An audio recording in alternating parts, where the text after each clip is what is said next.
आपण जन्म रहित मृत्यूहीना आपणा प्रत तेच अखेर कळून येत पूर्ण विचारे शोधिता.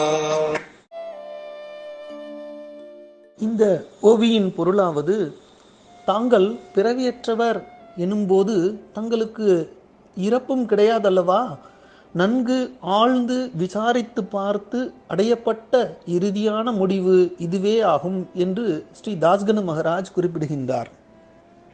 இங்கு தாஸ்கனு மகராஜ் ஏன் இவ்வாறு குறிப்பிடுகின்றார் என்றால், அப்போது பாபா உயிரோடு இருக்கும்போது இந்த ஓவி இயற்றப்பட்டது என்பதை நாம் அறிவோம். பாபாவை பிறப்பற்றவர் எனும்போது இறப்பும் அற்றவர் என்று அவர் பாடுகின்றார்.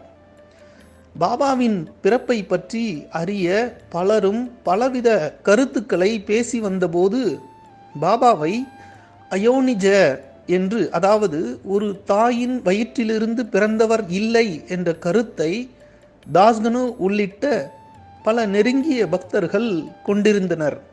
அதையே இங்கு தாஸ்கனு மகராஜ் வெளிப்படுத்துகின்றார்.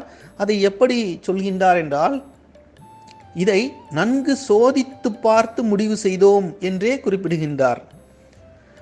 நாம் பாபாவினுடைய லீலைகளில், பல லீலைகளில் பாபா இந்துவா முஸ்லிமா, எங்கு பிறந்தார், அவருடைய பெற்றோர் யார் என்றெல்லாம் அறிவதற்கு பலவிதமான சோதனைகள் செய்யப்பட்டன.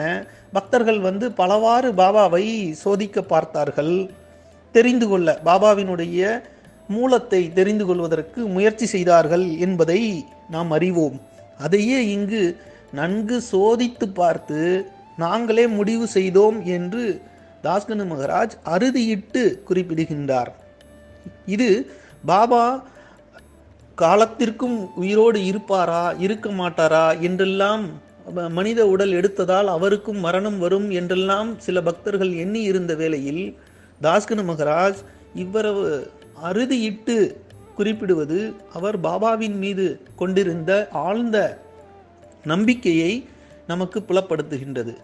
ஜெய் சாய்ராம்.